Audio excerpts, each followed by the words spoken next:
I'd like to call to order the Westford Conservation Commission meeting for Wednesday, December 13th, 2023. As a reminder, this open meeting will be broadcast live via Westford Cable Access TV and is being recorded for playback online. We have holiday refreshments, so be sure to come and sample the goodies. And we will start with the 7 p.m. agenda item, which is open forum. Do any members of the commission have items for open forum? Matt, do you have anything?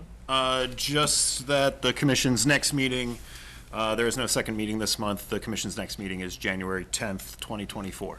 So, Happy New Year, everybody. Do any members of the audience have something they'd like to bring up in open forum? Okay. Moving on to our next agenda item, a request for a 1-year order of condition extension. The first one is Nabnasset Lake Preservation Association. Hi, good evening. My name is Dominic Maringolo from Solitude Lake Management. Here on behalf of the Nabnasset Lake Preservation Association. As you folks probably know, we've been conducting an aquatic management program at Nabnasset Lake to control non-native aquatic plant species, milfoil, and curly-leaf pondweed, as well as algicide treatments as needed to control cyanobacteria blooms.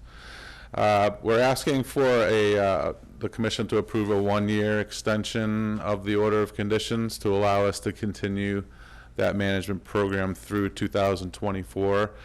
The plan is for the association to file a new notice of intent at the end of the 2024 season. We realize it's an older order of conditions, and we're also working with the association and with the town to explore other options, newer technologies to address the aquatic plants, as well as phosphorus nutrients in the lake that are causing the cyanobacteria bloom. So we're doing water sampling all along. We did some sediment sampling to haven't gotten the results back yet, but the hope is the sediment sampling will show us how much of the phosphorus is coming from the sediments from within the lake and how that is all impacting the cyanobacteria bloom. So again, we're asking for a 1-year extension just to get us through this coming season, and then you can expect a new notice of intent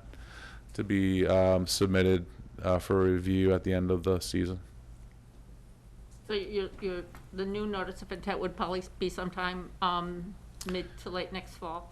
I would say sometime in the fall 2024 winter season, so that we'll have plenty of time for everybody to review it and hopefully be able to continue with new revised with some newer technologies programs moving forward.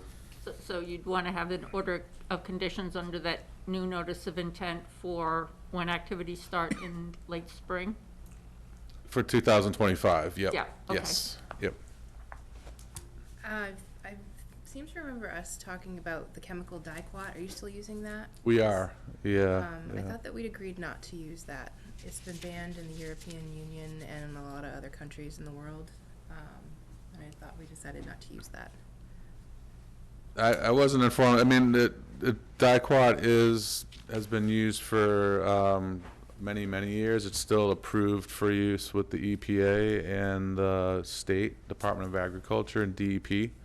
So it's not been restricted. We've never had any issues with the diquat use here. It's a herbicide that works well on the milfoil and the curly-leaf pondweed. One of the other newer things that we would be looking to include in the new NOI is different products that would be newer formulations that would allow us to use less product, be more selective on the weeds that are in the lake. So, yeah. Is the prohibition in the order of conditions? I think this discussion, we had this, a similar. We had this with Dan. No, I think it was the Hart Pond Association Oh, okay. when they came for a new Yes, notice of that's intent. right. All right. Yeah.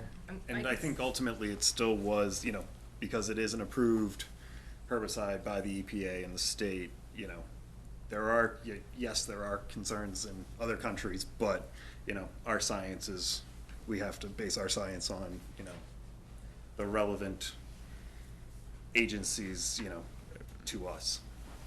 So I think that's, because, it ultimately was included with the Hart Pond notice of, order of conditions. In your research, have you found that those countries have an alternate that they're using in place of the dicot? I'm sure they are. I don't know what it would be. Okay.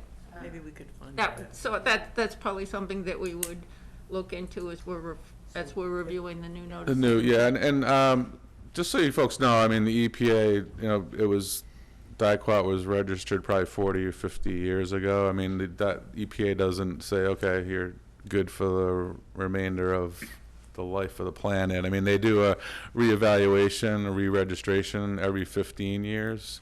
I don't remember exactly when the last re-registration of dicot was, but and there's also systems set up for credible information that would come in between those re-registrations that would cause them to make any decisions that they would, if there was a credible information submitted to EPA, they would have the ability to immediately ban the use of a product like that. But there just hasn't been anything like that in the United States. I don't know which country it was that banned it. It was the European Union banned Okay. it, and then New Zealand also banned it, Okay. and it was 2006 for agricultural reasons, because they found that it was really unsafe for humans to ingest. So my concern is that Okay. a lot of dogs drink that water. I know my daughter's gotten a mouthful of that water before. Yeah, so I mean, the dicot is used in other herbicides that may be applied to agricultural fields. The dicot we use is specifically formulated in aquatic herbicides made for lakes and ponds. There's no recreational restrictions after using the herbicide, so you can fish, swim, boat. We normally will close the lake down for the day just as an extra precaution, but based on the label, folks can go back in and swim, boat, fish, even on the day of treatment. Maybe we can find out more. There is a three-day restriction on using treated water for potable uses, so that's larger quantities drinking. We post those restrictions on the signs that go around the pond, and that does not include what they call incidental ingestion from swimming. They look at the quantities between an incidental ingestion and actually using the potable water. And there's a 5-day irrigation restriction, obviously a herbicide. But yeah, I mean, every country has its own standards and concerns and biases. I mean, the EPA is obviously the regulatory body here in the United States, and they review that information. It's also reviewed again at the state level by 2 agencies, DEP and DAR, and they have continued to register and issue us state permits to use these products. So this is all conversations or investigation material we can look at when we're reviewing the new notice of intent? Yeah, we could do some Yeah. checking as well as human input. Yeah, and just, yeah, And talk about it, Yeah, absolutely. chemicals targeted for specific plants and stuff like that. Okay, Yes. so, any other questions from the members of the commission? No. Matt? Nope, I have not. Any comments or questions from members of the audience? Can I have a motion to issue a 1-year extension of the order of conditions for DEP file number 334-1233? So moved. Second. Oh, and because Eric is on the phone, we're gonna be doing all votes Oh, by roll call. Yeah, okay. So I have a motion, I have a second. Marilyn? Yes. Noel? Yes. Eric? Yes. Jim? Yes. Noel? No. Ann? Yes. And Margaret, yes. Okay, so that's. Thank you. That's Nabnasset Lake, and you're also here for Long Saltford Pond. Yeah, so I could probably just have recorded what I said for Nabnasset Lake. It's the exact same situation. They do plan to file a new notice of intent as well after the 2024 season. The treatments there have been similar. They do, Long Software Pond does not have as frequent or as severe cyanobacteria blooms, but they, through the many years of water testing that we've been doing, there is evidence of elevated phosphorus levels, as well as some indication that the phosphorus is coming, at least a part of the phosphorus loading to the pond is coming from the sediment. So we're doing the sediment sampling there as well, but exact same situation. Okay. Any comments or questions from members of the commission? Matt? Any comments or questions from members of the audience? Can I have a motion to issue a one-year order of extension for the order of conditions for DEP file number 334-1236? Second. All those in favor, Marilyn? Yes. Noel? Eric? Yeah. Jim? Yes. Noel? No. Ann? Yes. And Margaret, yes. Okay. Thank you very much for your time. Thank you.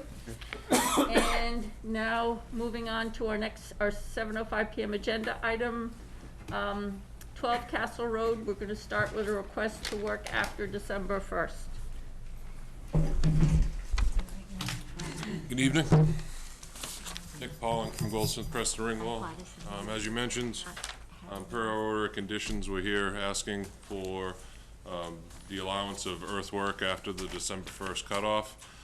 Due to the relatively mild winter so far and an opening in the installer's schedule, the installation of the septic system has kind of been pushed forward. So we're asking for the earth disturbance approval in winter conditions to do that.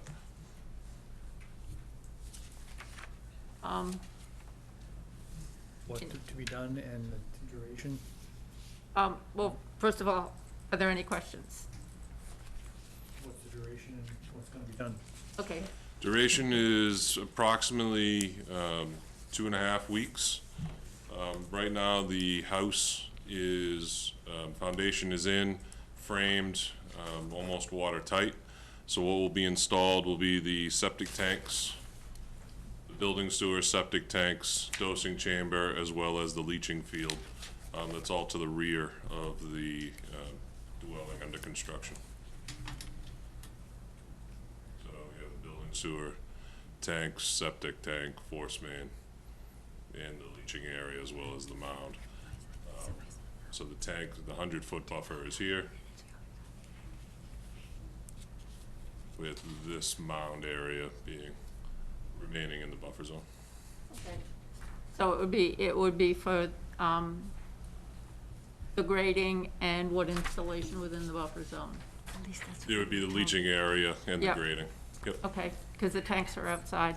correct. But it would be the full installation of the septic system. Okay. If the commission doesn't have any issues, I'd recommend approving work through January 15th, which is after the commission's next meeting, just as in the event New England weather occurs,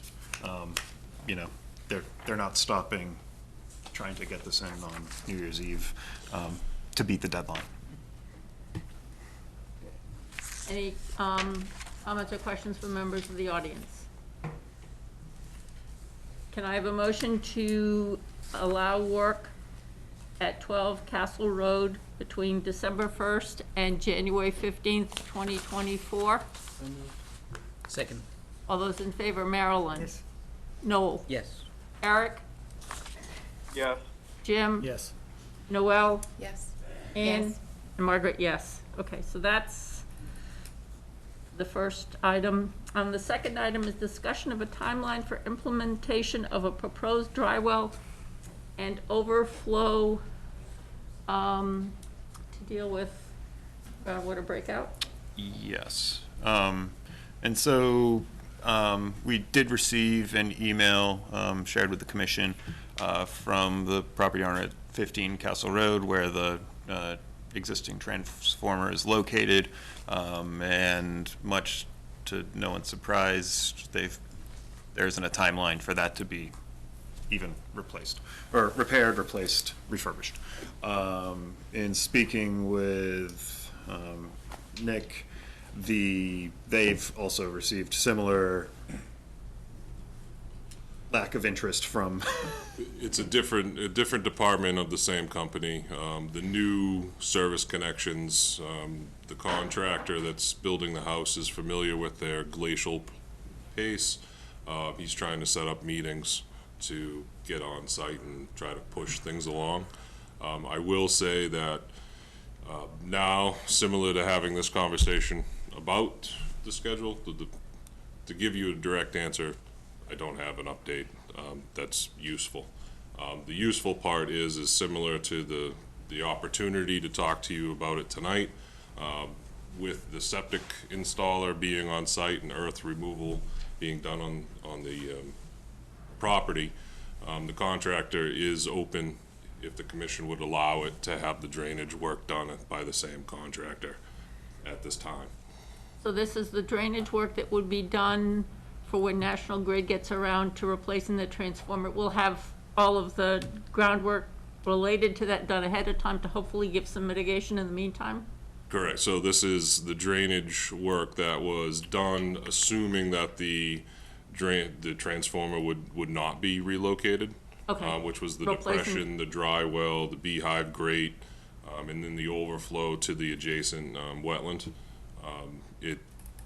Knowing that we can't stabilize it with, growing vegetation, it causes some concern, but right now, there's also water breaking out of the transformer and causing ponding here, which everyone that uses the site is driving through, which causes its own issues from a day-to-day basis. So what we would be proposing is the installation of this depression, the dry well, the inlet, as well as this overflow pipe to try to collect that water that's currently breaking out in this area and get it into the wetland where there's that pipe that will then pipe it away from the driveway.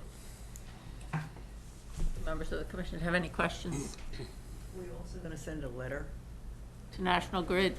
to National Grid from this commission about how we feel about the fact that this is something that is urgent and that they should put on their priority list. I think we have to have something in writing from us, whether we can get anywhere with it, I don't know. But to just wait for it to happen means we haven't reacted, yes. Just as I noticed, there was a email exchange from National Grid and Ms. Harkness for next door. I can try and get the contact email from the person the contractor is, and that way the commission would have a direct line. Would you give that to Matt? Yes. Yeah. And that way it's not going in the mail receptacle to the circular file. And Matt, you'll share that with the Harknesses and Yes, with them as well. So certainly. they know. I'll copy the relevant parties. At least we can say what we feel. At least we don't have the kind of clout to get it, but at least it's another body, it's not just yourself. So, No? So I like the idea, but is it within our purview to recommend drainage and all of that?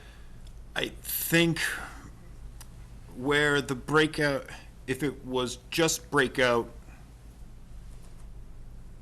isolated breakout, no. Where the breakout is, crossing the driveway with which is being actively used by vehicles, tracking soils, and it's, getting washed off, and then that gets, gets accumulated kind of in the puddles, gets washed into the wetland resource, Right. Certainly I've had a spirited email exchange with Nick about, the potential impacts to doing this as opposed to the existing impacts, and, it's kind of weighing the, yes, we are kind of creating additional disturbance, but I think the end result is better than the existing. Right. And I think that's, you have no some. choice. Well, I don't but, mind the, but some of it also is because a lot of the work that's proposed is on the abutter's property, so we also need the abutters okay to do the work. Well, I think we clarified that during the minor modification, because there is existing utility and drainage Okay. easements in that area. So Even I though they're think, not shown on the plan? yeah, Nick has shared with me the. Yeah, okay. So my point is, do we need to get engineering and permits or whoever else involved in this? I think. Not we're- us, but somebody I, needs. I think we're the entity, again, it's not going to the town's system, a town maintained system, that would be, we'd have to reach out to engineering, want to get engineering's input to that. Okay. But, where it is kind of within existing easements, it is to I don't think there's any other, So it's dealing with groundwater breakout. We've got a plan prepared by an engineer. The kind of stuff we do for a lot of projects where we review proposed mitigation. So we'll do all of the above. Yeah. Jim, you look like you have a question. No, just, I remember we had talked about this depression that would gather the water that's flowing down this direction, instead of coming over the road and being the problem, is gonna go into this depression. Is it deep enough that it's gonna prevent the overflow or flow onto the road? Because we want it all to get in here, Yeah. into this pipe and into the, So from this depression, there is some associated work of pulling this grade back here. And you'll notice that that high point between the depression and there is at an elevation of 323.6. between, right? And you have a 323.7 here. So the theory is that it flows Okay. this way, being lower before it goes this way. All right, so this is 323.6 and 7, and Yep. down lower 5 down here, okay. And that's a lower depression that goes into the outlet pipe, Right. okay, Yep. all right. And that's what we talked about. Okay, So what we're proposing now is this depression area, the expansion of the riprap shoulder and the regrading of the driveway, that won't happen until it actually gets paved. So right now, we're doing the majority of what's shown on this plan, but we're just not regrading the driveway because we're not paving it. so you're getting the core water receptacle and transfer to the wetland in place, and when you repave the driveway, Then the we'll, water collection will actually be extended farther up. correct. Okay, And the driveway pitch will be reversed so that it's flowing into the collection system rather than okay. sheet flowing to the well. So to allow you to do that work, this is another request. I wasn't clear on that, but yes. If the request for winter work is relative to specific actions and specific days, then yes, we would like to request. Okay, yeah, so we're all on the same page. Yeah. Do you have with the contractor that you've currently got working, is this likely to be something that might take beyond January 15th? I think that I could coordinate with Matt if it does. Okay, because, yeah, you're right, we'll be meeting a few days before that Right. in case we I need to. know do the it. septic installation, he was hoping to take about 18 calendar days or so. Okay, So that should be done by the new year, depending on weather, holidays, things like that. So it should be easy enough. the commission typically kind of grants these requests for, up to 6 weeks. yeah. If it's the commission's, we can, Well, there's another meeting, so we can Well- always have it back on for another item. I guess we did vote on it already, so. well, no, but my only concern is, as you said, New England winters happen. I would hate for us to be snowed out on the 10th. Yeah, true. Oh, yeah, that's good. You can revote to the. Yeah, there's a second, what do people feel about, instead of January 15th, January 31st? That'd be okay. Okay, Any Yeah. comments from the public? yes. And And- we'll all be under one one. authorization for the septic system. Well, the septic's to the and 15th. Septic, the field, and this. Yeah, do we want to combine the two pieces of work, or do we want to handle them separately? I think combining it I'd put them makes. together, yeah. Okay. Do I have any comments or questions from members of the audience? Just thank you for doing this again. Say and who thank you you. are again. Sorry? Say who you. Oh, Angela Harkness, 15 Castle Road. And no surprise, the water has just found its path now. and it's just getting worse. It comes right across the driveway, pours right onto our side. I guess the only thing I would ask is that since everything expands to fit the time allotted to it, I would just ask what you think the first possible date that they'll be able to work on this is.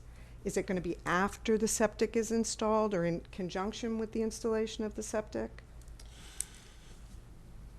Month and a half isn't that long, if I may. Month and a half isn't that long. It depends if the water's pouring across your driveway or not. Well, solving one problem as the depression would be more advantageous, especially as we're having different types of sands and material delivered for the installation of the septic. There's certain inspections downtime during the septic installation, so it would probably happen concurrently. Okay, with the septic system? Yes. Okay. I'm pretty convinced they'll do the septic as quickly as they can, so as long as I know this is going to happen in conjunction with that, that's fine. Unfortunately, they have to talk to me, and I have to schedule a survey to make sure it's in the right place and So it's review your it. fault. It's always my fault. You should know that by now. But yeah, there's certain periods of downtime in septic installations. Yeah. Just as long as I know it's going to be as soon as possible, because it Yes. really is Yep. causing some damage to the property, so, thank you. Okay. And thank you. If there's anything else you need me to do with National Grid or you, let me know. Should I'm we not, send her a copy of the letter? I'm not getting anywhere anyway, but I'm happy to add my voice. But it's one more thing if we Yep. do something, saying it if nothing else. Yeah. Okay. They come before us for things too. So can I have a motion to approve work between December 1st and January 31st, 2024, both for the septic installation and for Dry well overflow. the dry well, and outlet equipment installation? So, second. All those in favor, Marilyn? Yes. Noel? Yes. Eric? Yes. Jim? Yes. Noel? Yes. Ann? Yes. And Margaret, yes. Thank you very much. Thank you, Nick. Merry Christmas. Thank you. Yep, same to you. Grab a cookie. Or a few. Moving on to our 7:10 PM agenda item, a request for certificates of compliance for 0 and 210 Littleton Road. Good evening, Madam Chair, members of the commission. Douglas DeShane from Finneran and Nicholson, representing the applicant, along with Kevin Ryapel from TGT. As I understand, in looking deeper into the history of this project, it turns out that there were a number of outstanding orders of conditions dating back many, many years. As you'll recall, we did clear the latest one and thought we had done a good job, but it turns out there were a number of additional outstanding. So we wanted to close those out so that the project would have a clean record. Kevin, I think, submitted the applications, and the determination was that the work hadn't been done, or? Yeah, the work, some of them, the work was never started. Some, there was some clearing, but I think that may have been associated with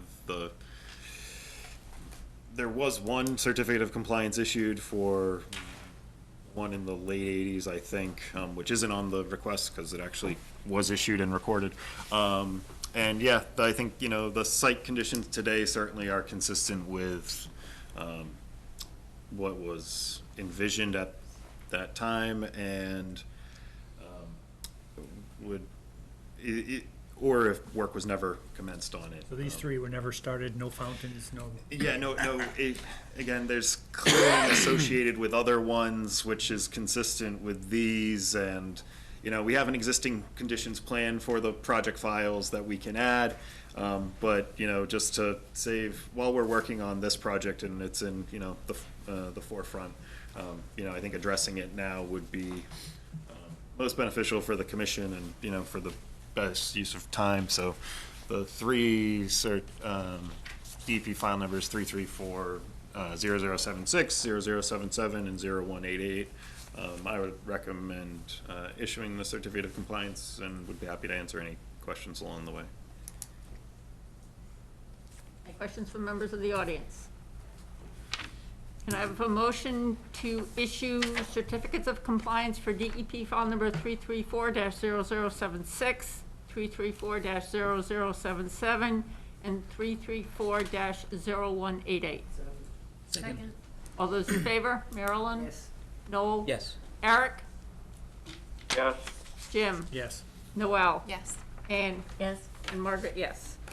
So that is taken care of. Now we're moving on to the continuation of your public hearing. Yes, as you'll recall, we were here a meeting or so ago, and at that time, we had presented to you our proposed site plan, our landscaping plan, plan with respect to revegetating a lot of the site, and also in allowing some of the buffer areas to regenerate back to undisturbed vegetated areas. And I believe we had addressed all of the Commission's questions in that regard. However, as you'll recall, we were waiting to go back and finish up with the planning board. And so we didn't want to close things out until we were sure there were no changes generated by the planning board. Happy to report, we had a great meeting with the planning board. They were happy with the project, comfortable with it, determined that it met the stormwater management guidelines, and that they were happy with our planting plans, and they did vote to approve the project. So there have been no changes or modifications to the plans that you last reviewed, other than getting the seal of approval from the planning board and the town engineers with respect to drainage. So we're asking you to consider issuing an order of conditions. We have both, Kevin and I have both reviewed the draft order written by Matt. We have no questions or concerns. In fact, I think we just did update it to add in the new address, which we were just recently, we are no longer 0 Littleton Road, so we have an address. So I think the order was updated to reflect the address. If you have any questions, Kevin and I are happy to answer anything you have. Madam Chair, if I Okay. may, there was some discussion, and it was included in the commission's meeting packet, regarding future planning needs, and the commission, or the planning board, ultimately approved some language similar to the proposed monitoring program that was included in Attorney Deshane's email, as the existing parking that is proposed is less than what would be required for a facility of this size. They provided, parking counts from a comparable property, and the planning board, outside of ultimately approved kind of a monitoring plan with enrollment at 100, 150, and 200 students. And if changes need to be made to address additional parking, it would likely come back before the commission, either as a minor modification or amended, or seeking an amendment to an order of conditions. So that's kind of, the plan as proposed in the site plan that is, to be the plan of record, does not include any additional parking. And so this is the plan of record, this, going forward, this would be the plan of record. Any changes thereto would need to be reviewed by the commission or myself. Did the planning board indicate where they would need that added parking to occur if it was ever decided upon? It wasn't included in the, Oh, no letter. but I mean, included, they provided some examples. It was either, on top of the existing leaching area, there was, or, a potential sidewalk would be continued to the south, to the larger parking area at 210 Littleton Road. I think the more favorable option would be to provide a sidewalk out to the existing parking lot out in the rear and designate a certain number of spaces out there for employee parking, and providing a sidewalk along the existing driveway for staff parking. Again, if needed, after the monitoring program. Okay.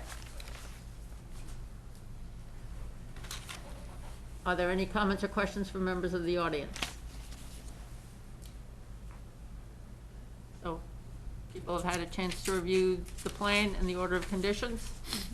I have just minor revisions relating to the address being 208 Littleton Road. There's a couple blanks left, and reference to the building commissioner's determination of the address dated today. But outside of that, only minor administrative amendments. Okay.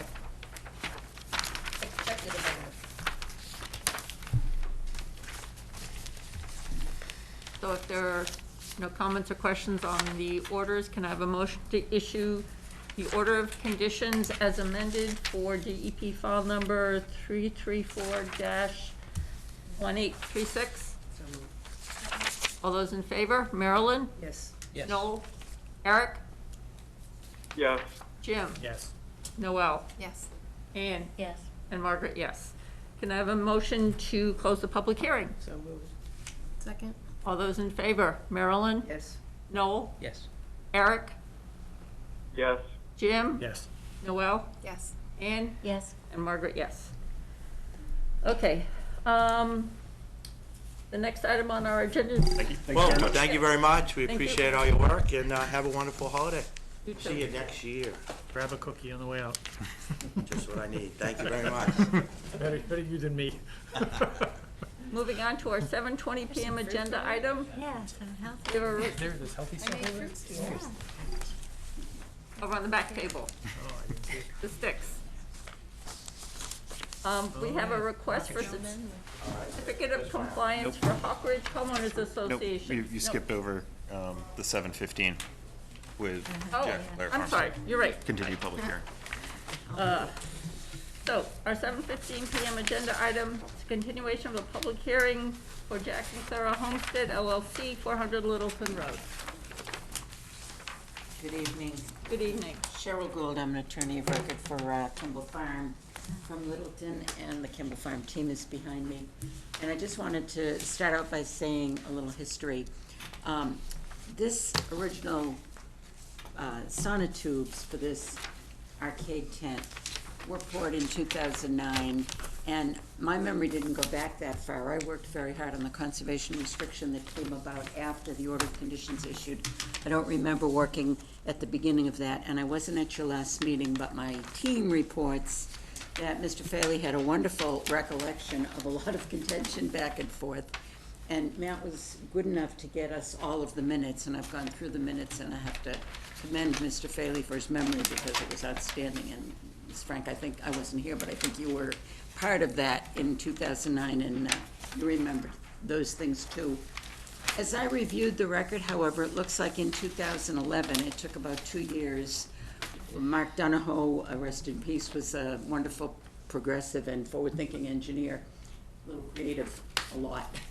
And I think that he was, first of all, arguing about whether the brook was a brook or an intermittent stream, and concluded it was an intermittent stream.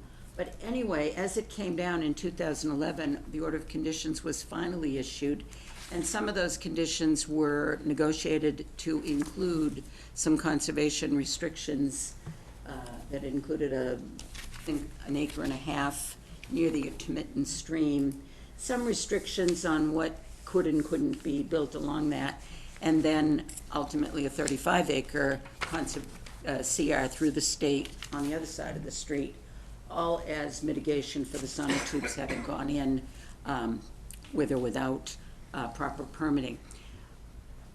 I'm here to say today that we came before you on an RDA with full anticipation that we weren't doing anything more to disturb the wetlands. We weren't trying to sneak anything past or to do anything untoward. We really thought it was, the engineers and the team met, we really thought it was just an RDA because it's going on the existing sonotubes. As a result of Mr. Faley's comments and recommendations and criticism, the engineers have worked very hard in the last couple of weeks with the team to pull back as much as they can and try to stay on the sonotubes. I don't believe there's anything in the record that prevented our coming back today, some 13 or 14 years later, to ask for some relief for a full order of conditions. We've converted this now to request a notice of intent for the full order of conditions. And we're going to present it tonight. But one of the other things I wanted to comment on was we think it's probably more advantageous to the wetland area to create this as a more permanent structure than the existing temporary one. When it was initially built, we thought it would be a tent coming up and going down. Over time, the weather has proven us wrong.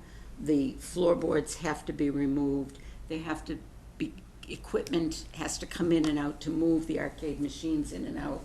And Mr. Kimball, young Mr. Kimball, Brad, has compiled a list of all the things that happen as activities seasonally with this tent. So we really do believe that if the board could see its way to allowing us to create the permanent building with as little disruption as possible any further than the existing sonotubes and with whatever mitigation is appropriate, I think that it would be a better result overall for the wetlands. So I'm going to turn it over to the engineer. Yes, for the record, Russ Tedford with Hancock Associates, civil engineer on the project. Matt, could you just pan to the revised site plan? I'm just going to touch upon changes that you've seen from our last plan to this plan. So starting on the west side, the left side, the second floor deck has been removed. Additionally, we were calling storage as this area here, that's been removed also. The old sawmill, as shown here, it's within the same footprint. The old concrete columns and walls can be seen on the EC plan, and it just follows this line here. So a little bit into the 55 no builds, but that was predating to when the original sawmill building was there. So then continuing on, just going to the right side of the plan. So the second floor deck has been limited outside of the 55-foot no builds into this area here. It's basically a landing into a switchback stair and then exiting out in that concrete landing. Also part of it, we're utilizing the existing HVAC pad. We feel as if beforehand we had 2 pads. We're removing one, and we feel since we have a permanent structure now, one unit would be suffice in order to service this type of building. We also looked into reworking our drainage to pull it out of the 30-foot no disturb.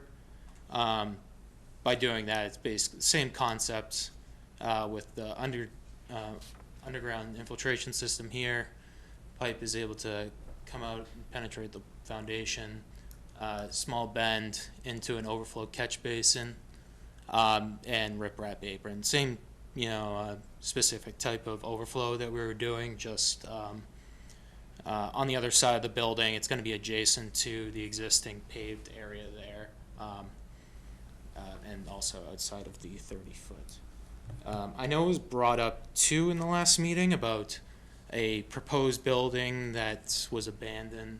Matt, do you have the either the 2011 NOI plan? Yeah, the original approved plan from the 2009 filing. This plan's dated 2011. So that building was essentially here. We don't have a version of the plan that shows us proposing it. It's referenced in the order as a proposed storage building. It was basically the infill in between the existing restroom and the tent structure, and as part of the agreement between the applicant and the town in the previous order, it was abandoned, and eventually these piers where it was to be built were removed. And I think that wraps up all of our changes to the site plan. And I think we'd like to open it up to any questions the board may have. Matt, you want to? Yeah, just to, there were items within the notice of intent from 2011, actions with which to be done. As Russ mentioned, one of them was the infill. They did provide recorded the recorded conservation restriction and the conservation restriction plan, which was cited, you know, with respects to that, that certainly was complied with. One thing I noticed in looking at the NOI plan is that boulders were to be located at the edge of the drip line to the rear of the building. I don't recall those being installed. Again, you know, I think I'd like to think those were, the commission wanted those installed to limit future vehicle mechanical access to the rear of the building within that 30-foot wetland buffer.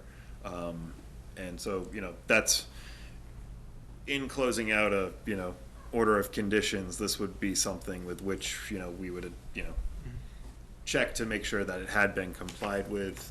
You know,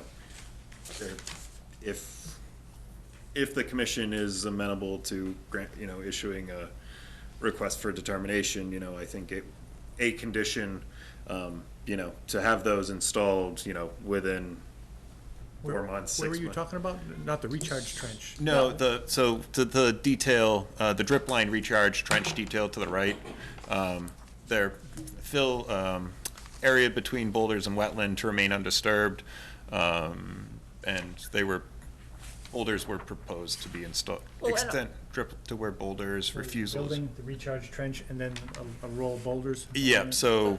Yeah, to because the erosion control comment there also refers to in line with the boulder line.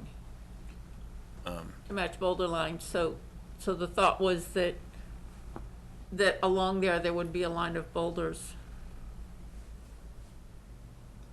Yeah. So, I mean, yeah, we can certainly, again, it's just included in our revised detail to our drip line to mimic this. Items, you know, items from the original notice of intent plan to, you know, carry forward or, you know. And all the sonotubes that are in there currently, that's all that's needed for the first and second floor? Yeah, so that the first floor is going to go on the existing sonotubes, and then they're building up just with the wood frame. So What's there now? As far as foundation, the sonotubes, that's satisfactory for the two-story structure. Correct. Yes, it is. We do intend to use what is existing out there for our foundation for the main arcade portion. The first floor access of the proposed arcade closest to the path where the infiltration trenches are, that will be a frost wall foundation. But if you're following me here, just this area here is going to be frost wall foundation, and this here is the existing sonotubes. No, and the plan is to build a first floor arcade, a second floor function room.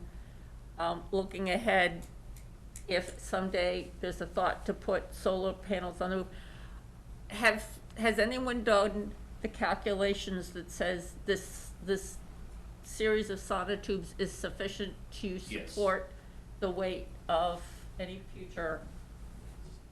Yes, I believe that we've had a structural engineer working with our architect to validate the viability of using the sonotubes for this building. Did they produce a report that could be provided to the commission to be part of our record?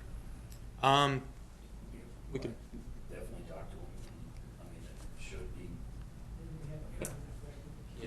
Yeah. Yeah, we can. It's something we can provide. I don't know if it's been, formally put in front of us yet, but yes, we can provide. Well, it just, in terms of thinking about wanting to have a complete record behind whatever decision we make. Okay, I have a question. Is this one of the areas that's under the CR, the two CRs? No. Okay. The CR is shown. Scroll down. Yeah, further. Or down to the west. Yes. Okay, It's a little just checking. faded Yeah. out here, but yeah, the line base All right. runs here. For the page. I was actually looking at the notes you had sent, Matt. Do you have page one? Could you pull up page 112 of the packet, please? When you have a chance. Good. So, meeting? so this was the plan with which is kind of superseded by, The one that was on the table tonight. yeah, the one that was on the table, which Russ went through. 1212 is the latest one, right? Correct. In the notes, yeah, 112. I was just looking at the history here. Go to the meeting notes. Sorry, the meeting packet. Yeah, this is the meeting packet, Yeah, page 112. page 112. So that's in the minutes? Yes, in the meeting minutes. Agenda.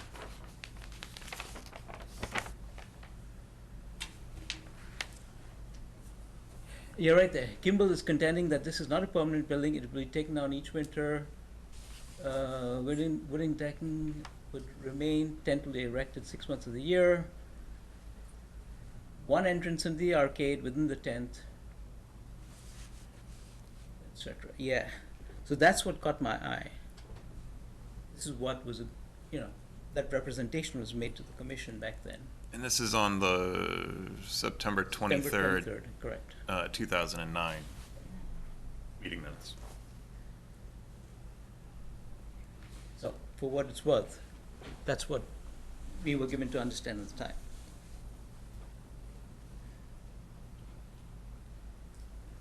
Through the chair, to you, Mr. Almeida. In 2009, that was the intention, to leave it as a seasonal structure. I did check to see that there was no prohibition against coming back to ask for it to become a permanent structure. And so that's what we're here for today. I understand, and also we didn't get to see or approve this place before it was built in 2009. I know you alluded to that too. Yeah, So it was a fait accompli. We like, take it or leave it, it's here.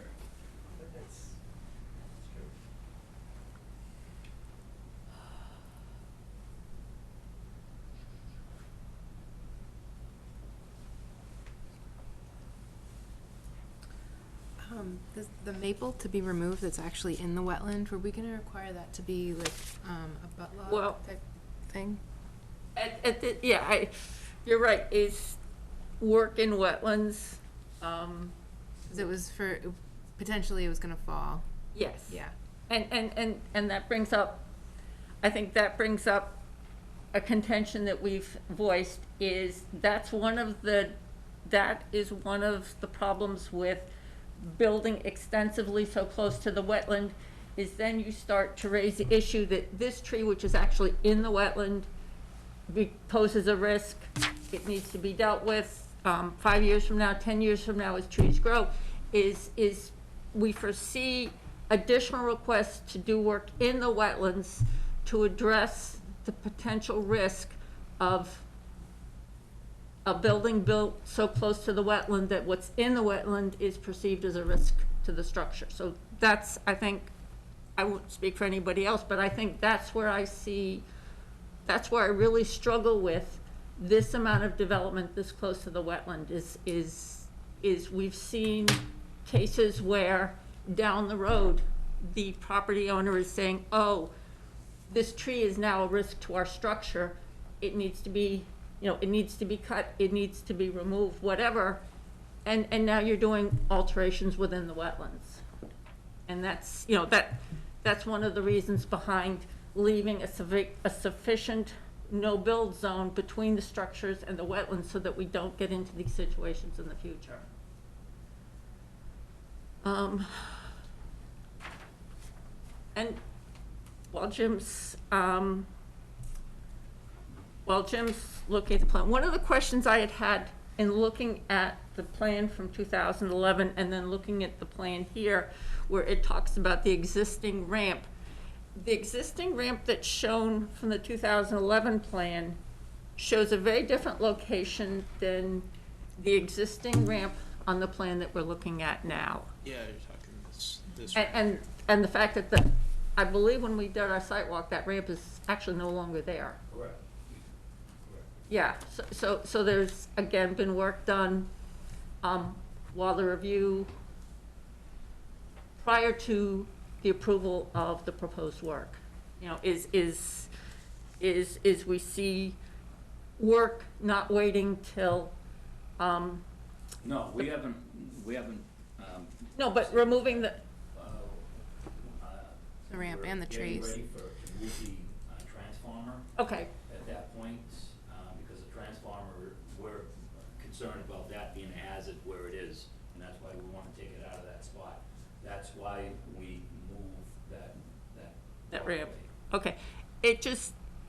It really builds goodwill when you let us know what the situation is so that we're aware of it and we don't see things after the fact, Okay. okay? But also in looking at the configuration, it's also very different than what was originally proposed in 2011, and I'm just kind of, I don't know if that's really the case. You know, here it looks, I can see where it's connecting up to the bumper, the boardwalk around the bumper boat. Look at the proposed plan, it's looking like it's connecting in a different place, and so that it's actually more extensive in the no disturb buffer than what was originally proposed in 2011. And to Margaret's point, it's once again closer to the wetland, and, you know, will future, you know, vegetation need to be removed because once again, it's closer, you know. Yeah. And those 2 trees were removed without believe- approval. We can bring it up to the, you know, to the plans, the original plans, and not go as far as that. Okay. Yeah, well, just because part of, it looks like you had to build something longer, so my thought is that you didn't, Yeah, I can't. Yeah, but elaborate some of it on is- that time there, but I know. I would think it was moved because there was a reason. Right. And so, you know, is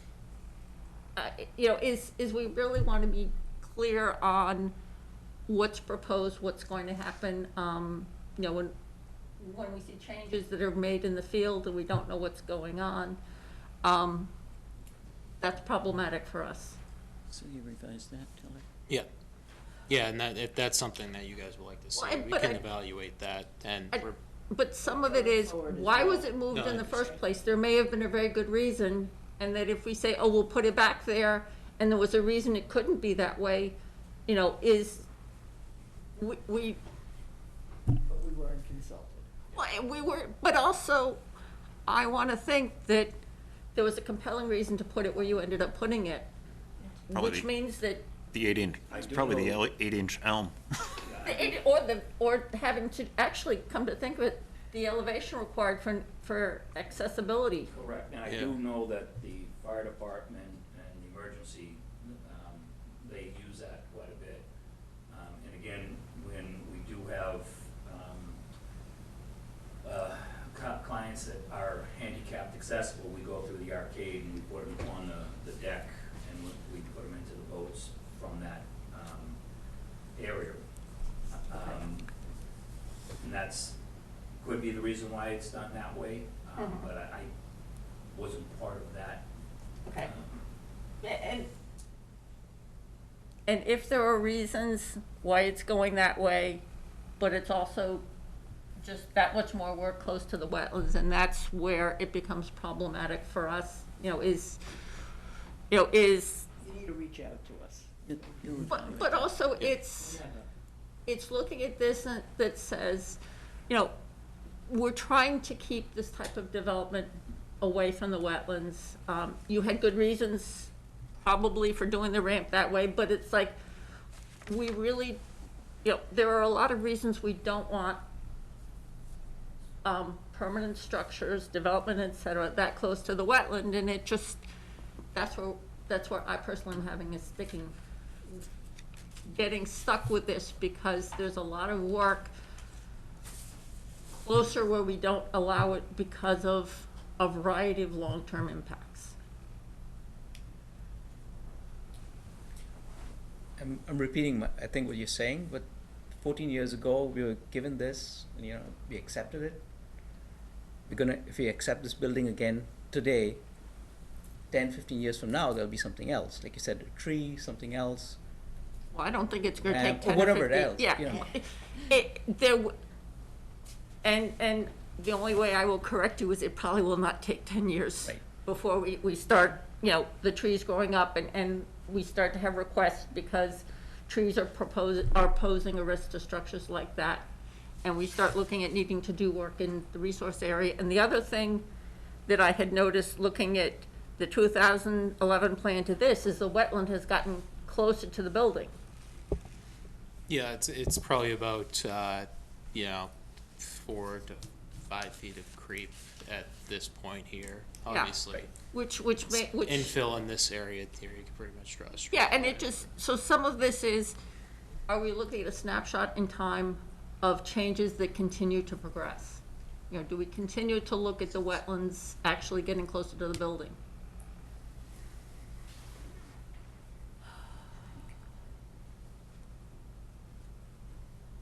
So Eric, Very quiet. are you able to hear us sufficiently? Eric, you there? I'm here. Oh, were you able to hear the conversation about the differences in the project 10, 12 years ago and today? Yeah, slightly. It seems like it's encroaching more than even what was originally anticipated.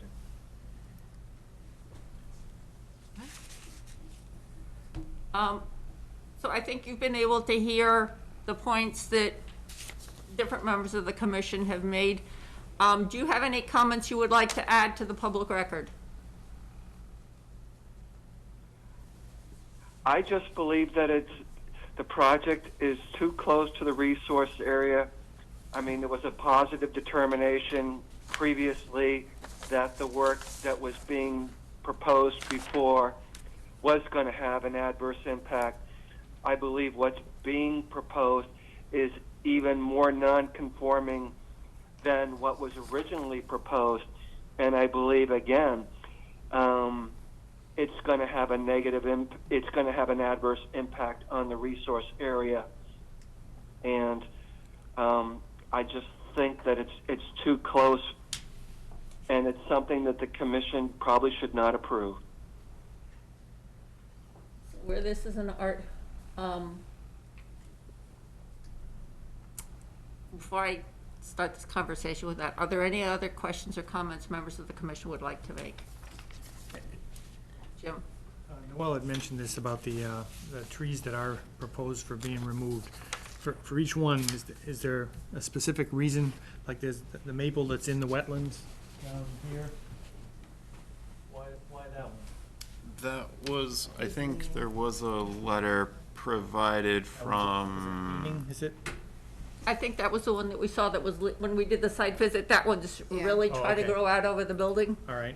But those other two are already Or- gone. So it's The- leaning. The elm and the Yeah. poplar. Poplar. It's- And those are within the 30-foot. The building, the pole. They're already gone, This is in the wetlands.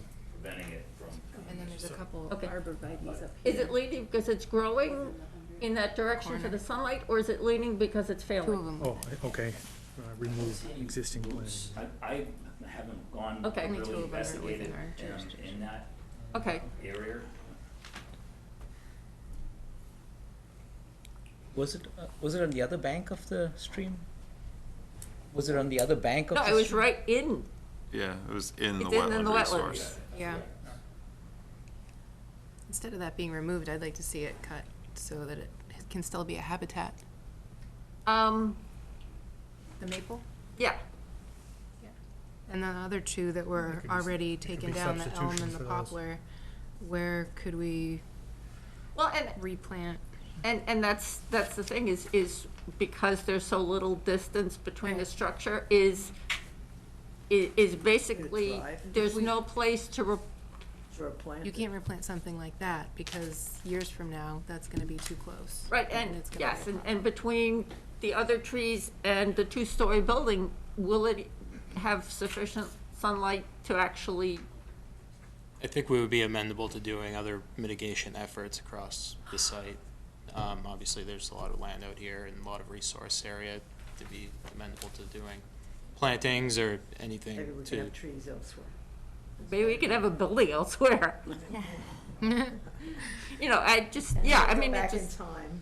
well, no, but it just, this is, we're getting very, very tight here.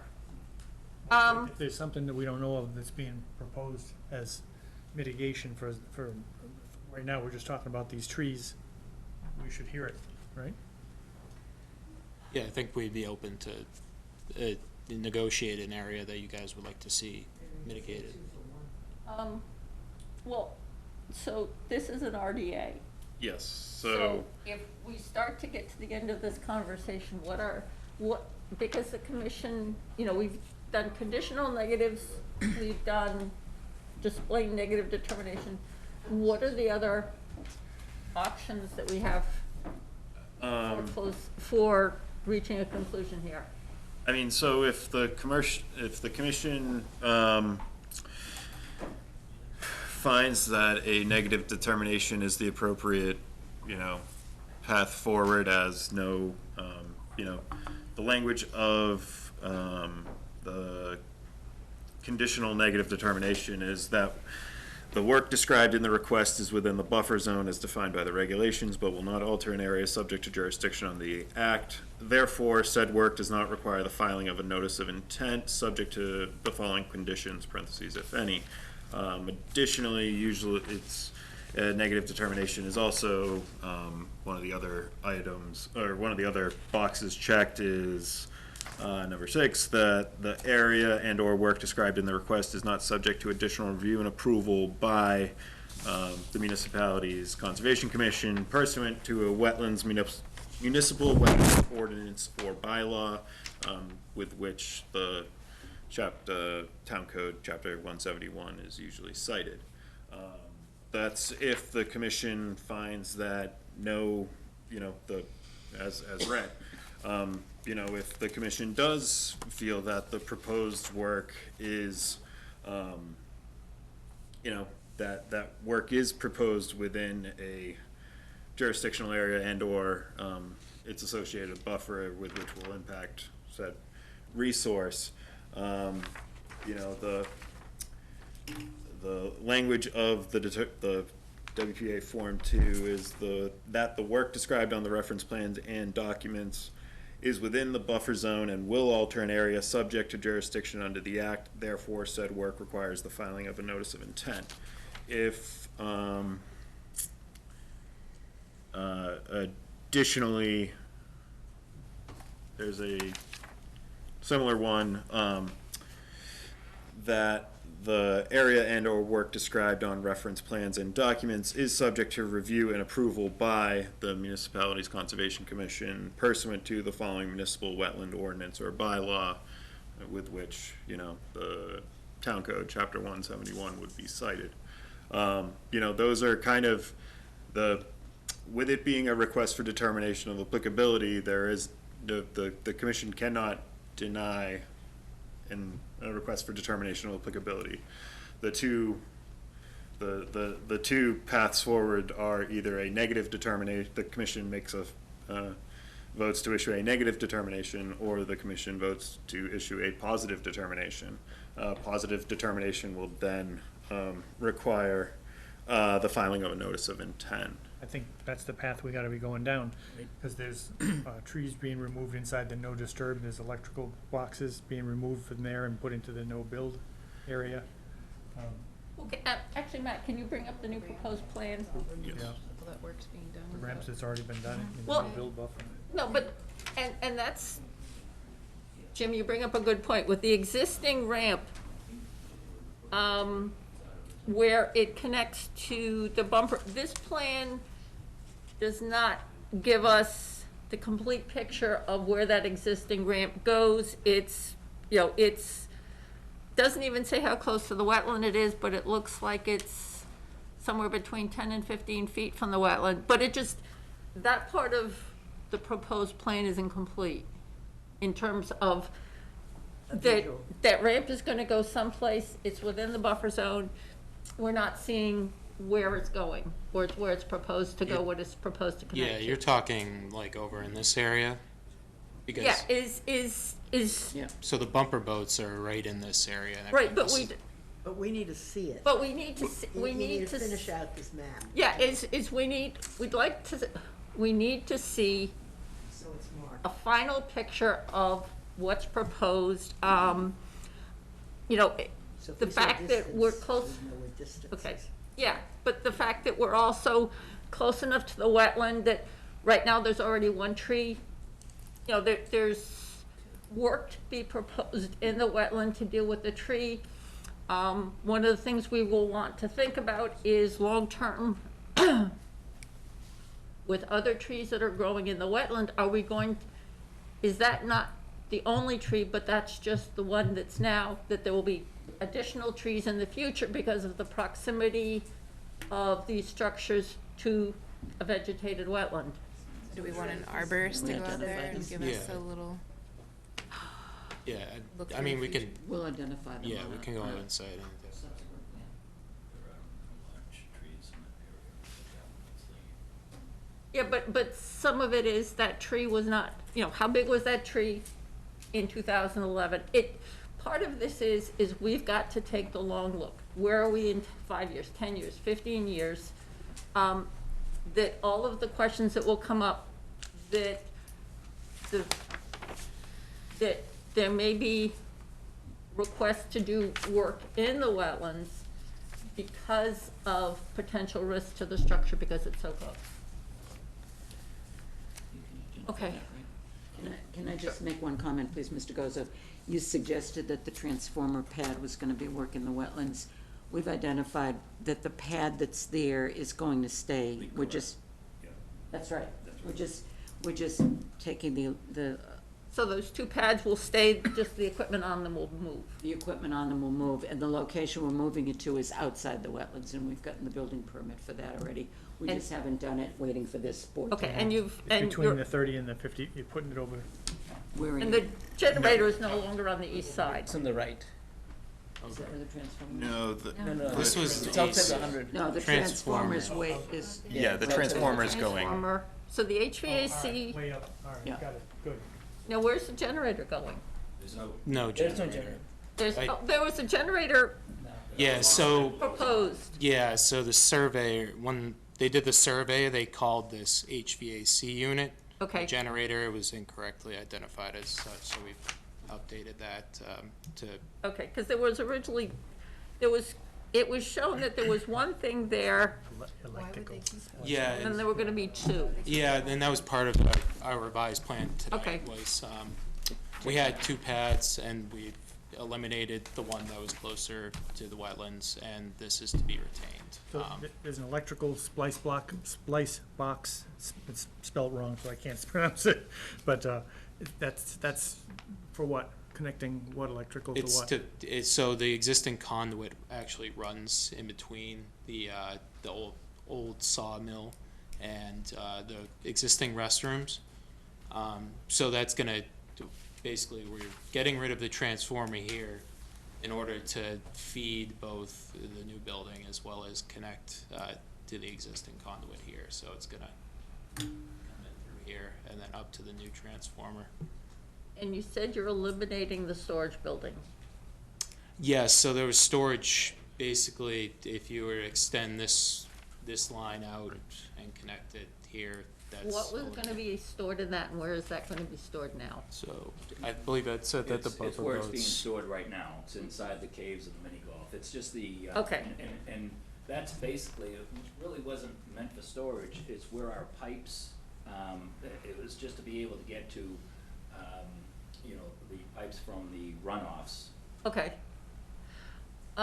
When we did the site visit, we noticed that stuff was being stored under the platform. Correct. That would be the frame that we would put on top of the hillbilly hut, the structures that we have. Because every year what we have to do is take down the skin of the tent. And then by doing that, we have to protect, there was two structures that's inside the arcade. One would be the shooting gallery. Yep. So we'd have to frame off and then tarp it as to protect it from the weather. And the same thing with the hillbilly hut. So that was just frames, 2x4s, so every fall we'd pull them out and we'd put them up. So that was summer storage. Basically, yes. Is the intention to use underneath the permanent structure for storage? No, no, we wanted to try to stop from doing that. We wanted to because that's just more work for us. Yeah, but sometimes you gotta do what you gotta do. And no, I mean, honestly, the only thing that we needed that for was because of, again, The framework? winter, you know, pulling it Okay. every winter and putting it up every winter. Everything is, you know, and other than that, that was basically it that was underneath there. Okay. So, where are people's thoughts? In terms of some type of a negative determination, or the reasons for a positive determination that would require a notice of intent plan, which would give another level of review, but I know also allows us to provide order of conditions for conditioning an approved project. And it records it on the deed, you know. So it's, I think I agree with what Jim was saying earlier. We have one path. Okay. I want to hear the mitigation options for, you know, the removal of the trees that are in the no disturb or in the wetland itself. But I think what we And you gotta need put to in those do boulders is we along need the- to state the reasons why it's a positive This is, as a chair, this is my first Yeah, time right here. ever navigating what you do if it's other than a negative determination. So I want to make sure that we do it, There's 2 feet for that. that we follow the, Might I just ask a question? If your thoughts are finished. It Be a seems to positive me, determination. okay. excuse me, it seems to me that one of the reasons for going with the notice of intent is so that you can attach conditions to what we do. If we're only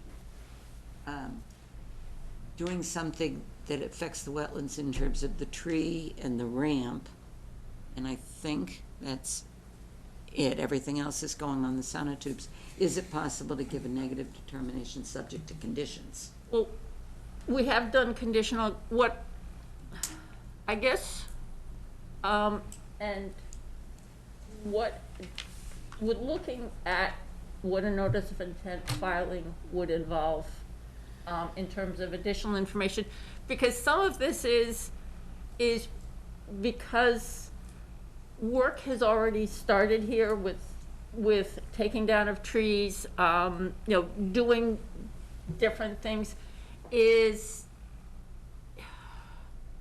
in terms of how we would make the determination that there was no adverse impact to the wetlands.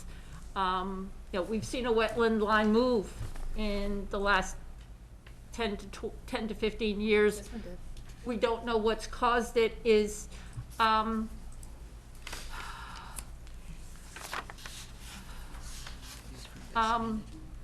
this is, for me, this is an unusual case. I've, you know, in terms of the amount of work so close to the resource area, this is something that we don't deal with. You know, we haven't seen this level of proposed work this close to resource area in, I can't remember. Yeah. Ever, I don't remember.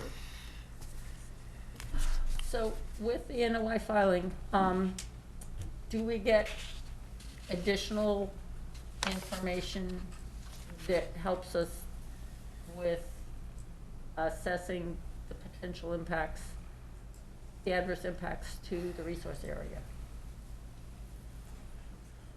I'm not sure if there's additional information that wouldn't have already been provided, but it's not, the question for the commission is what, you know, if they, you know, if they find that the, you know, the work is the intensification of, you know, a second story, you know, and now we have a taller building with which could, you know, be potentially impacted by, you know, vegetation, you know, the existing vegetation in the wetland resource. Is the intensification of the use, is that what needs to, you know, there is an existing structure there currently it, went through the process, whether that process was closed out, the certificate of compliance hasn't been sought. In terms of the construction of the project certainly seems, consistent with what was proposed. The details of, the boulders being installed, that's, a piece that it hadn't been complied with and, would be something that would get caught up when a certificate of compliance was issued, or was requested. In terms of the, I don't know if they was go through it. I go back to, a request for determination of applicability. There are two outcomes, a positive determination, a negative determination. And, if the intensification of the use and, if the commission believes that the intensification of the use and, the associated impacts to the vegetation, that would ultimately be removed, because of its proximity to the wetland resource, that would be the rationale for a positive determination under both the state's Wetlands Protection Act and local wetland bylaw. But I don't think there would be additional information, to also to a request for determination of applicability, there is no mechanism to modify it. So in the event, as it's being constructed, the plan of record for a determination of applicability is the plan of record. There are mechanisms within within an order of conditions, an approved order of conditions to permit, modifications, and that would be. So that if they found during the construction that there was something they needed to change, they Right. cannot I mean, change the plan that got a negative determination. What's the possibility of going back to the order of conditions that isn't closed out? That's Negative determination and then modify the order of conditions or add to the order of conditions? So that order of conditions has expired. That was issued in 2011. It was not extended? Issued for 3 years. Maybe it was extended by the Permit Extension Act of the early 2010s. Called even benefit 4 years. 2018 would have been when it, ultimately expired. So, in terms of that being valid and, modifying that, that needs to get close, that's another issue in terms of, Well, actually, that's no longer valid, any work going forward is, subject to a new notice of intent, or would be to work determination. Eric? Again, I would request that the commission issue a positive determination and we move forward with a notice of intent. This should not be dealt with by a negative determination or a conditional negative determination. The work is simply too close. The wetlands have shifted closer to the building. There's an intensification of the use. There are other impacts that really need to be looked at through a notice of intent, and I do not believe it is proper to be dealing with this by issuing a negative determination or a condition of negative determination. Okay, and what I would like is Eric is my co-chair. He sat in this seat as the chair for several years, or many years. So I defer to his experience as well. Noel, you had a question? I had a question about when you take the tent down, what do you currently do about the snow removal on this platform? Where does the snow go? You just leave it? So if there's Care of it? Well, we usually put plastic. Okay. It's got a rubber flooring on the wooden structure, but then we also put plastic around it, on top of it. So when it does snow, it just, So you tarp it? Pardon? And tarp it? To just cover? Yeah, Yes. basically tarp it, yes. So if this building was put up and the pitch of the roof was to come towards the wetland, all of that snow that was on the platform would be coming into the wetland? Well, it would, I think it would go regardless, just fall. because of the natural topography of the site is tilted towards the wetlands. okay, I think Eric's given us that. yeah, That makes a lot of sense. yeah, I think, I think with the more Just because, extensive structure that's being proposed, the fact that it is now closer to the wetland than when, the previous proposal was reviewed and approved, I think Eric is right that I do. a positive determination of applicability. Again, write things into that. Yes, Okay, so can I have a motion for positive? If I Okay. may, one thing that, as a benefit, if the commission would like one of the other positive determination options, thank you, is that the boundary delineations of the following resource areas described on the reference plans are confirmed as accurate. Therefore, the resource area boundaries confirmed in this determination are binding as to all decisions rendered pursuant to the Wetlands Protection Act and its regulations regarding such boundaries for as long as this determination is valid. If the commission, I would also recommend that positive determination be considered as a part of any vote, and then that doesn't, the wetland boundary is something that doesn't need to be. So the notice of intent inherits this wetland delineation? Yes. And we don't have to start with, Is the wetland delineation correct? This Okay. is the wetland that's out and there. you reviewed it? Yep, Okay, when we were out there. And might I ask if we could get on the January 10th meeting, because I don't think we need new plans, we just need a new narrative and advertising, I think, posting. Yep, we can certainly have that discussion. I yeah. don't think I think next Wednesday is the filing deadline, so. We're- Yes, well- but, yeah, we'll. We're Okay, fine. so can I have a motion for a positive determination of applicability with the wetlands delineation confirmed? Second. All those in favor? Marilyn? Yes. Noel? Yes. Eric? Yes. Jim? Yes. Noel? Yes. Ann? Yes. And Margaret, yes. Thank you very much. Can I have a motion to close the public hearing? So moved. Second. Yeah. Do you want to say? Was there a question? I was thinking it should be continued. It's new. Yeah. Okay, so we have a motion and a second. Marilyn? Yes. Okay. Noel? Eric? Yes. Jim? Yes. Noel? Yes. Ann? Yes. And Margaret, yes. So the public hearing is closed. And so you'll be working with Matt to do the NOI filing and to get on our January 10th agenda. Thank you all very Correct. much. I really appreciate your deliberation. It was, Thank you. Just for my own records, who voted and seconded to issue the positive Yes. determination? Marilyn and Ann. Okay, thank you. Okay. For that, it was me. For both. That was me and There was Marilyn. a second. For the determination. Okay. Yes. both. And Ann was going to close it. I'll take it.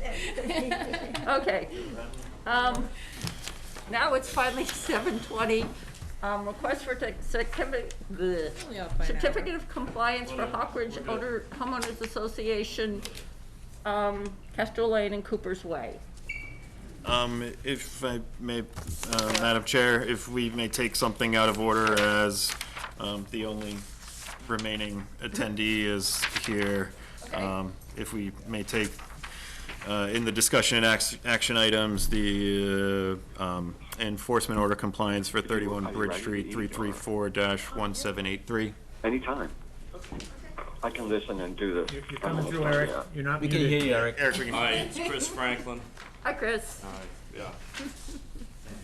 That's kind of what you were asking for, this spell. Sorry, I didn't print it up, but you can share. You were looking for The list of do's and of prohibited items. Yes. Yeah. Oh, we saw, this is when we went over, or what we This saw. is Yes, amended. Yes. This is the one that Matt. This is his version that he would then show to Yeah. tenants. Yeah, that's my version, and then I got your updated version, so I incorporated both Okay. to get that done. Yeah, no, certainly. Question. How many tenants are you talking about? Like 3 or 4. It's not, actually, we're down 2 containers from when you were last out. That tenant moved, was removed, or whatever you wanna say, so. So are they empty? The container's gone. Oh, so So what, when I say we're down 2 containers, there are 2 Only have metal two on storage containers that are no longer there that were on the map and all the rest. no, How many are there now? 1, 2, 3, 4, like 5 so are those containers owned by you or the tenants? tenants. Okay, so they bring them on site with your approval, and now there are locations where they can have them. Now we have, if another tenant comes in, we have specific spots they have to, well, Okay. we determined from many other meetings that where containers can be. We still have to move some of the containers to that location, but I'm really kind of waiting for the ground to harden up because, Okay. to bring trucks in, start moving all this stuff when it's, soggy or whatever, it's just gonna create more damage than it's. You'll get Yeah. stuck. Well, not so much, I get stuck and then Well, we they get create a mess and then it's, I gotta get wattles and all the rest. I'm really trying to, I'm Yeah. waiting for winter winter looked like it was setting in, but it hasn't come yet. Okay, And you also fined me $1,000. I really wish you could see clear not to, conservation is not it's one of the things I have to do. I haven't brought an attorney in, so I've been trying to do this on the, for better, cheap. And, I just, just because I didn't have this, again, I'm not familiar with all the do's and don'ts. I've been trying to, I'm trying my best to do this without drawing in, and spending millions of dollars on attorneys as everybody else has, so. you use the funds for engineers. Well, I'm still paying off him because I had to pay the plan we started with, which was from, Bill Turner's time frame, was not, wasn't agreeable. So, and that turned out to be a few $1,000s more than quoted because of many times. But that's not your problem, that's mine. Okay. Go ahead. So I guess let's kind of take things in order. People have had a chance to review Chris's form that he will give to his tenants based on our feedback to his first version. Are we good with this? As the form now reads? It's essentially I incorporated what Yeah. I had and, and It certainly is. So. I didn't realize there were biodegradable oils, so I just put petroleum products, but is that not Biodegradable oils would be like, I guess if you've got somebody collecting vegetable oil to use as a power source? Okay, Or okay, I've seen machines use hydraulic, a biodegradable, vegetable oil or for hydraulics. So Okay, I don't know. I I was there afraid was- of 2,000 gallons of Yeah. vegetable Yeah, oil that's being not- stored yeah, and yeah, leaking no, into the that's wetland. not gonna That- happen. yeah, We're- that's- yes, okay. well, they're changing the zoning down there anyway, so realistically, the town's going to light industrial from heavy industrial, so we'll be limiting whatever is going in down there. So can I have a motion to approve the form that Chris has showed us that his tenants will fill out if they're going to be using metal storage containers? Second. You had something to? No, that's good. Okay, so all those in favor, Marilyn? Yes. Noel? Yes. Eric? Yes. Jim? Yes. Noel? Yes. Ann? Yes. And Margaret, yes. Quick question. What's the enforcement or whatever around this? Like, who, I know you probably give it to a new tenant, right? Right. Or, And Probably. then it It comes gives to you- me, and then It'll- ultimately, it'll get returned to me and, whether it's, Quarterly 6 months, inspections, 6 months, something to, ensure that's what's being, but again, this was step one and, you know, Yeah, it's- the yeah, mechanisms it's- for, Who opens it and sees it, that's really what's inside. hi, I'm Matt, I work here. Yeah, it falls on his, In that enforcement order of conditions, what was the next item with a deadline? So the next item was This is within, This is important, Miss. I think within 1 month to, get tenant signatures. I will you know, get this before your January, I will get this, my form to you before your next meeting. Okay. Yeah, So, and- Yeah, that and was that's, good. you know, That's I what- wanted I to think get it's a month, approval. it's a month, you know, to get the signature, you know, to get signatures that's the and deadline- confirmation. that's the deadline, And then Mr. 10 day, and then there's a 10-day, you know, 10 days comes to me, so, you know, Yeah, I'm not, 6 weeks. I will, if you approve the form, which you have, I will hand this off to the tenants that are required, that have the containers, and say, You'll nag them until they give it to you. exactly. Within the 1 Well, month. yeah, it'll be Within- essentially, Within the month. I see them, I hand it, they sign it. They read it, they sign it, I give them a copy, and I'll copy, bring yep. it back to Matt, because if I sit it on my desk, Yep. I guarantee I'll spend another month looking Or for if you it. just hand it to them, you'll never see it again. That's, I'm, yeah.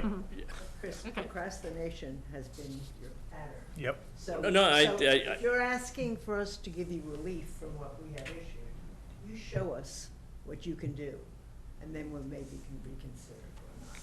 So, I'm not looking for relief on the conservation side of, you know, I will get, Looking relief on the $1,000. yes, I am, So if you hear me loud and clear, yes. procrastination has been your pattern. You need to break your pattern, you need to do what you said, Yep. and then you can perhaps get Come some back in, relief. okay. Yep, but Terrific. you have to do it. Oh, and this will get done. The $1,000 is a wake-up, and it's more money than I, I'll wait and see. oh, that's Hopefully fine, we'll that's- be good. Be a nice Christmas. and I understand that, you know, that, that you have been proactive in dealing with some, Yeah, some of the neighbors, dumping, yeah, or dumping of stuff, white goods that's not on your site, and you've yeah, stepped no, up some to do people it. asked me to do it, and again, it was just, I said, fine, you know, I took one of my employees from the filter business we work right down on Bridge Street, and said, let's go over, and we took the white goods over to Iavino's, which is over on Broadway Street. Okay, And then anything that wasn't, we piled up. And then we saw people pile more stuff on top of it. I really got the joy and say, hey, listen, we didn't dump that stuff there, but it was there. So, yeah, we've been and kind of proactive on that. So, yeah, I'm not trying to be a bad neighbor. Don't get me wrong. Procrastination maybe. And we're also agreed to clean up around the Bridge Street property. We're trying to do something with the house, but I have yet to come with a plan, because we're trying to do something with the house, and there's, if most of you have been to the site, there's a building directly behind it, and I'm looking to maybe use the foundation of the house as a built-up septic system, so I could have that building in the back have a septic thing, but I have to work that through, but it's money I don't have right at now. okay. But the actual yard space of the building itself, they sent me some of the neighbors said, this is what we'd like cleaned up. We're gonna do our best to get that whole area tidied up. Hopefully it doesn't snow to, Matt had kept me informed of some of these things that were going on, and I just wanted to make sure that the commission had the full picture of what's going on and the other things that you're doing. yeah, my goal is not to be my goal is not to be a bad neighbor. Okay, So I'm trying to get, a little more proactive. Yes, and procrastination is always, Okay, I will admit that, you recognize it and you just can move through it, that's great for you. that's fine. I'll get an A for effort. Okay. Jim? Matt, are there any other deadline events in the order of conditions? Yes. Not in the near future. I think the only other special condition with which had a time frame associated with it was that the metal, is it the metal store? Something had to occur within a year and a half from the date of issuance. I think it was either the metal storage containers or the concrete blocks. I have to do something. I was gonna ask, if Yeah, we can, that's the, to answer your question, that was, and it's 18 months, so, we're 3 months into it, but, we can, there's still plenty of time, 3 of 18 has elapsed where. Yeah, but it's one of those things that, for example, if that's activity that's better to do at certain times of the year. I'll look into Yeah. what the actual language is. Okay, and, so that we can. Coordinate with. No, just educate them. And then in your tickler file or your schedule, whatever, periodically, you're gonna go visit. Yep. Say hello, check out what's in these storage containers. Yep, but that's on the plan. No. Chris said he was gonna ask us something. No, I'm good. Were you gonna ask if you could take the concrete pad off, or?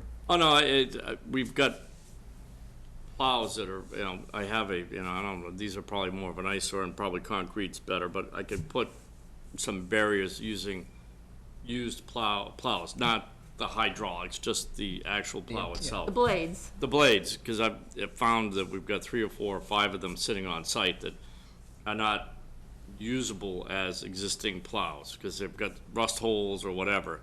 But as barriers to keep people out, they're substantial enough that it would mitigate people not pushing snow into areas that not supposed to, or driving in, getting too close to areas. It didn't know if that would be acceptable. I'll need to think about that. And But it could be an eyesore, and that's not being a good neighbor, so. You could have, no, you could have a local artist paint them. Yeah, exactly. Turn them into murals. Yeah, yay, we'll try that.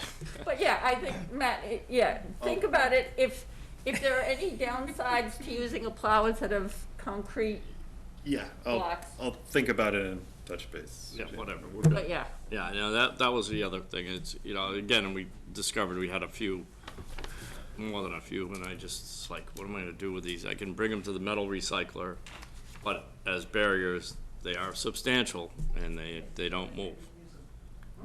That might be just as easy as using a concrete block. Well, yeah, so Matt will look into He'll let me whether know. there are any That'd be good. downsides to that. Okay. Yep. Help yourself to some cookies. I already had a few. I'm enough. I have to lose a little weight. Noel? Are we I gonna- mean, sorry, Noel? Are we gonna, discuss his request for an abatement of the? I think. No, Gotta wait till they next postponed it. time. Marilyn Doesn't said she was gonna procrastinate. post it. It does Okay. this We'll be happy to next revisit steps. it. Yes, Yes. she said It's up it's to like, you. yes, We I have no understand. excuses. I understand. Okay, No, but yes, I think that's a motivator. Yeah, to hear that. absolutely. Not a problem. Okay. Any other questions you want to ask me while I'm sitting No, here? I think it's great that you're working with Bob Wass and the local Well, neighborhood. Bob and Yeah. I have known each other. I sold him his office building back 20-something odd years ago, so we've been acquaintances or whatever for a long time. But he's better at navigating government than I ever have been, so. Well, more than that, working with the neighborhood, I think is great. Yeah, the goal is just to, to be a reasonable neighbor. And again, I've never wanted to be not a reasonable neighbor. But sometimes some people are, I don't know, we're just good. I'll keep my mouth shut. Less is more. Have a happy Yeah. year. Yes. Yes, and you also. Merry Christmas and Thanks. Happy New Year. Oh, yes, let's hope so. Yes. Maybe I'll get my we'll get that money abated. Thank you, board. Thank you. I appreciate it, as always. Unless it's- Yep. That is on the table. Okay. So, Thank you for the cookies. yep. I've had a few. Enough's enough. All right. Thanks. Bye-bye, good night. Okay, so now, request for certificate of compliance for Hawkridge Homeowners Association. This request came about because a unit is selling and the property was developed as a condo association with single-family dwellings, certainly a unique situation. In reviewing the certificate of compliance and reaching out to Landtech, who was the engineer firm of record, they were able to provide an as-built sewage disposal system plan and a bond release with which was executed by, which was approved and approved by the planning board back in 2010. Upon my site visit and review of the special conditions of the property, I still think overall the site has some things outstanding, particularly related to the maintenance of the stormwater system, and there were some landscape debris with which appears to have been dumped over in a chain link fence within the wetland buffer. But so, so overall, I do not think a full certificate of compliance is, appropriate at this time. With that being said, 3 Kestrel Lane is this house, the dwelling on the corner here, well outside of the 100-foot buffer. In seeing the site, I certainly think there is some enforcement with which could compel, closing this out appropriately. And, It's like household debris or something that needs, it's yard, landscape debris, just from. ask them to remove it? Well, and so, Going but through I the don't want whole- to issue a full certificate of compliance on, so, Give so. them a reason to Right, take it out. but again, there's also, the maintenance of the stormwater system. That's something that really needs to be, there was a special condition with which, required a report that the stormwater system was functioning 3 years after initial occupancy of the building, of the dwellings, and Lantec's bond release request was approved in 2010, 1 year prior to, 2 years after initial occupancy. So it's just, I wouldn't, Lantec did as much as possible, but they had not been hired by the homeowners association. They found materials with which had already been submitted and, could be easily easily emailed. But I think a full certificate of compliance would ultimately require, relevant certification. There's certainly some, yeah, and so I would recommend that the Conservation Commission issue a partial certificate of compliance for 3 Kestrel Lane, Unit 18. It's out of the buffer, and again, it's just making sure that what was proposed is, functioning as designed. That'll be an impetus to do what they need to do. Right, for the next one, Give it to but, them. They don't have to do anything. so, That's exactly what I would do. it closes out this, it continues the sale, Plus, and people can't sell houses with us. it keeps coming up, and, So- at some point, the commission says, well, no, this house is, one of the ones that was constructed within the buffer. No, we're not issuing a partial, and so I'm more than happy to continue working with the homeowners association, but as currently stated, It'll be an impetus. I'd recommend the Can I- partial certificate of compliance. Can I have a motion to issue a partial certificate of compliance for DEP file number 334-1347, specific to 3 Kestrel Lane, Unit 18? So moved. Second. All those in favor? Marilyn? Noel? Yes. Eric? Yes. Jim? Yes. Noel? Yes. Ann? Yes. And Margaret, yes. Okay, so we got through that one. 18's a lucky number. Preliminary application for FY24 Community Preservation Act requests. On the 8th? A while ago. Yeah, it seems like months. 5th. 5th. Yeah, it's the 5th. You're right, the 5th. On December 5th, I attended the Community Preservation Committee's needs assessment meeting.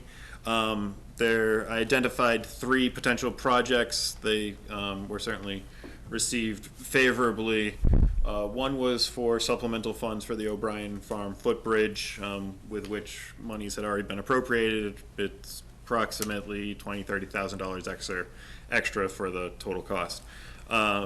The second was for an open space and recreation plan update. The town's last open space and rec plan was updated in 2018, I think. They're valid. It's currently valid through 2025, but the goal would be to hire a consultant to, do the public hearings, do the public involvement, and be kind of a one-stop shop, and solicit the various users in town's input.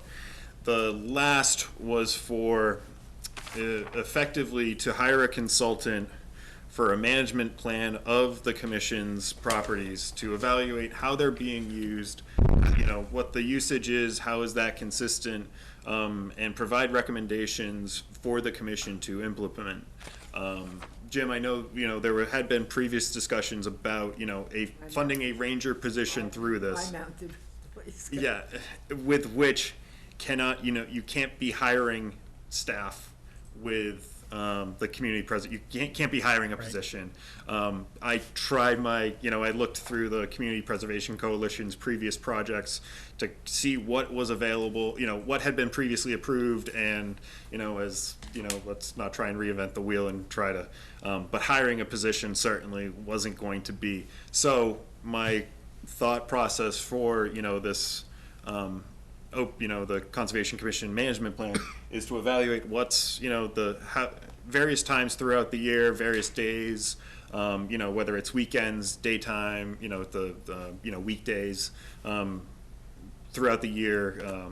I think my thought was to have it over 2 years, have a report prepared for the commission's consideration, and have management recommendations as to, what are ways, what steps should be taking, and whether, hiring a ranger or a land steward, a position like that, is that, that is then something that can be used to justify a position, as opposed to, here we've had a third party look at, an outside consultant look at how the property is being used, what issues are arising, whether it's, trash or it's overuse or erosion, and, from there we can, use that when it comes to budget, the budget time to, justify a, part-time land steward or ranger.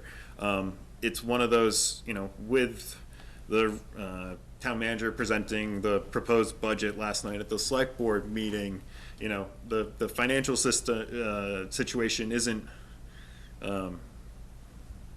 desirable. There are certainly some budget shortfalls in the near future, and so I think having this evaluation and recommendations provided allows for when it comes when hopefully better budgetary times come in a couple years, we'll have a rationale and a target that we can certainly implement to But, To hire and this is looking conservation property wide, but I think what we've also realized is that there's the short-term need for what we do at East Boston Camp to address the public concerns, and that's where we can use EBC funds to have staffing in place in, looking not to a couple of years in the future, but looking towards next summer, that says, what do we need to do to address those user concerns in the short term, while we have this other consultant tell us what, give us a management plan for our properties in the larger context. So it's kind of like doing both of those, but not with the same person. Does that make sense?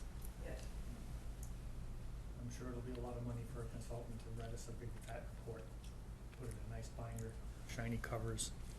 We need to, but you need to have justification when you go to, When you go to the town town manager and the CPC finance committee. does have It's, funds for that. not having. And I think we can write up a couple of pages talking about, what we need and when. We don't need a full-time. Our part-time is on the order of, think of it as, maybe one Saturday, one Sunday. Oh, you're talking somebody, so you're talking. Enforcement Enforcement at officer. EBC. Yeah. Yes, Yep. and I think the other, in terms of what we're going to CPC for, that's where we're, yeah, that's where we want. It's not gonna work to hire somebody. Right, but I agree, no problem. But it's also, as Marilyn has often talked about, we need to be looking at those properties, could there be neighborhood trails so that people can go for a walk without having to drive to a conservation do we have areas where we can do trails? Maybe there's invasive species management. Maybe there's things we need to start doing with those properties so that they better serve the residents of Westford. We don't know. And then that's kind of a longer project, but then for next summer is get somebody who's there at EBC, the days we're concerned about, the times we're concerned about, the ability to call the non-emergency police line if there's something that's observed, prohibited activities and stuff like that. We definitely do want that piece to be moving forward next summer, even though, this is EBC, it's kind of not EBC, this is community preservation, it's a longer, it's a medium-range project, but then there's still that urgent thing that we need to deal with in the short term. Marilyn? The other piece is, I'm assuming you're still going forward with the application that we always come in with. That's certainly, up for the commission. We can certainly, I believe you should come forward Okay. with that application. can certainly, Because we need funds to function and Yep. buy property, et cetera, and that has never changed. Yep. So I would like to see that. Likewise. Okay, Okay. certainly, That's that's, all- that's the easiest one to prepare, because you you never- never right, change the just numbers. Copy and paste, because you never know when a piece you of can- property may come up. But available. you can put we- house and barn But on we it. acquired the house and So many barn, there's an things because update, of it. great news.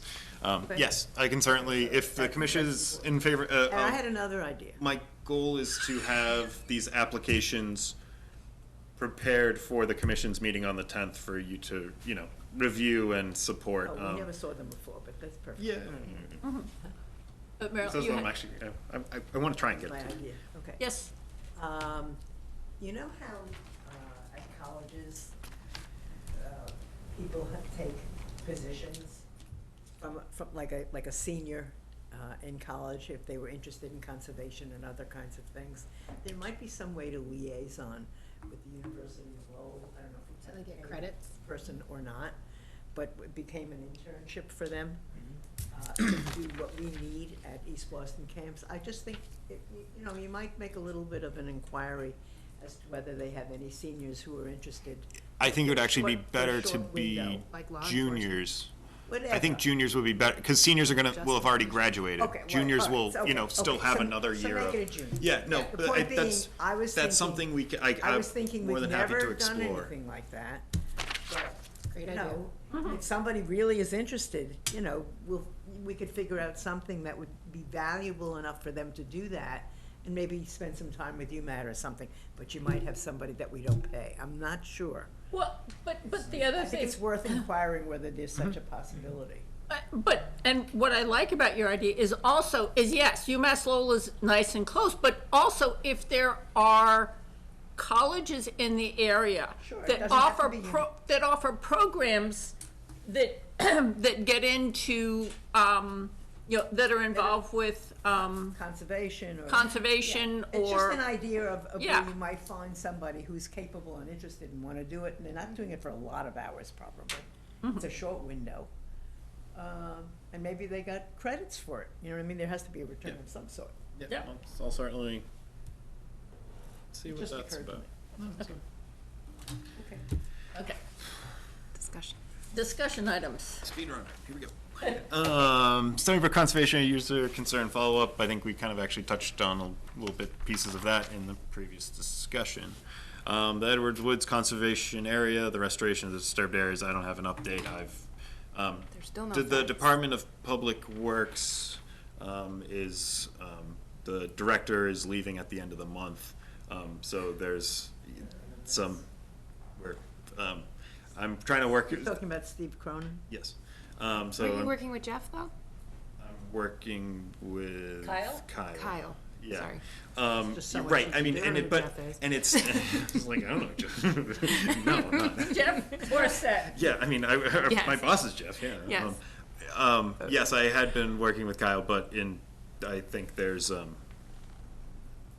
in the interim, I would imagine him taking some additional duties. I am committed to getting this resolved before Jim starts counting weeks or you. It's been 3.5 years.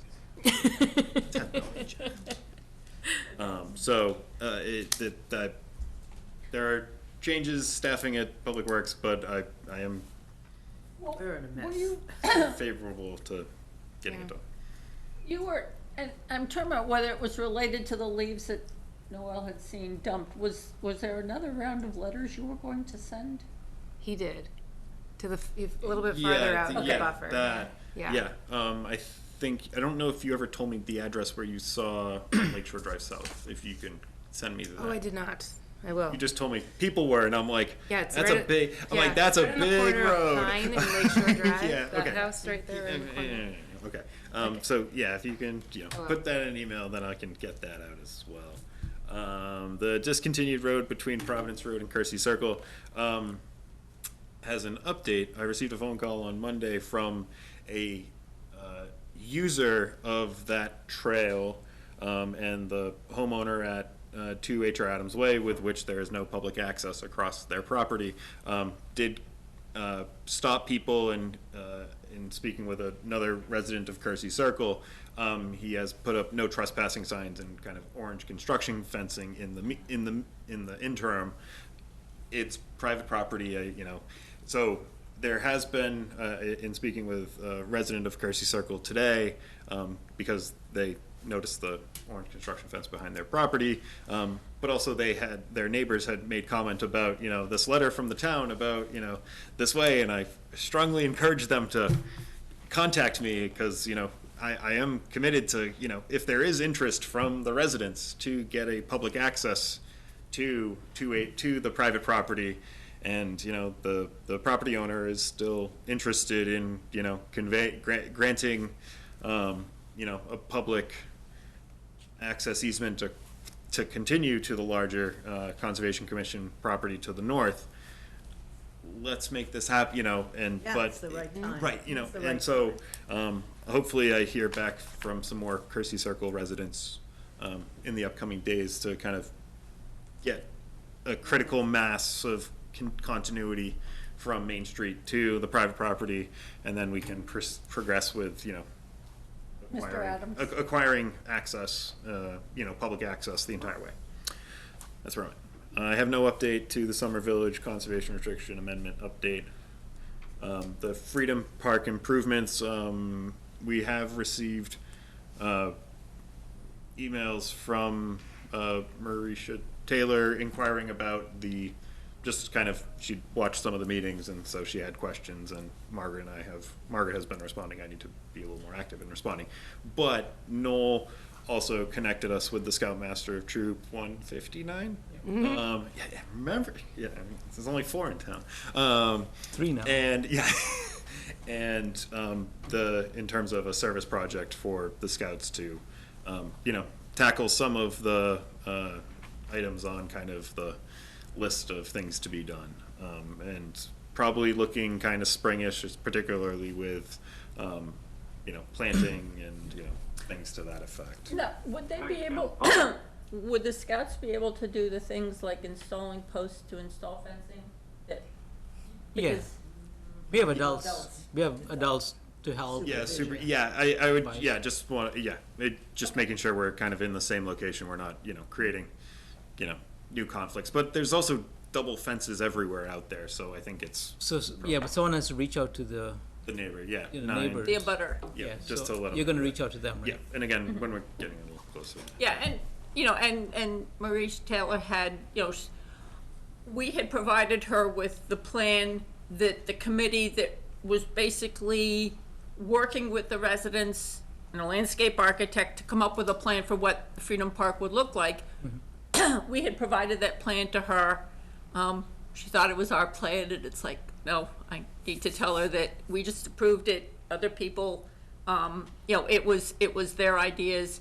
She had some thoughts about changing fencing, replacing plantings with fencing, and I think, that's where some of it is. Matt and I need to kind of talk through a response on some of those items, because we just, like one thing indicated maybe we need to post the sign about dogs needing to be leashed. Yep. Because there was a concern about, that there wasn't enough of a fence across the end of the parking yard to keep loose dogs from running into the park. And it's like, well, dogs should be on leashes. That's how they get in the park. So anyway, But yeah, so we'll just keep that moving forward, but thank you for the introduction to the Scoutmaster and his leadership team. And we'll see what we can do about, coming up with a list of activities that they can assist us with. And I think you had a short list anyway, one of you. Yeah. Yeah. And I spoke to one of the assistant scoutmasters. I think she's done a lot. She was there when this was done originally. Oh, good. Yeah. She has history, who did what, and apparently it took 2 years to build that deck because it needed state approval. Yeah, that sounds about right. Yeah. You mean the dock? Yes. Sorry, the dock. Yeah, Yeah, the fish. it needed Yeah, licensing and. yeah. That's, But she has like a garden club, so to speak, with the scouts. Oh, good. Okay. So That would be wonderful. Yeah. fantastic. I might just go and change that board because if I have the time, because there's one where there's a hole. Whether it's hanging down or. Yeah. No, there's a the hole. one on the Oh, yeah, it's on right. the Oh, yes, deck. the Yeah. board on the deck. Yeah. Right. The- On the Yeah. dock. Yeah. yeah. I The can- dock. I'll get you a board to replace it with. If you have one, I have some at home, so whatever. Okay. Moving on to Spalding Hill. Yes, the enforcement order compliance, we have received updates from the environmental scientists with Oxbow Associates. Nothing new to date. Their last report was of 11/30. Conditions, were stable at the northern end of the property. The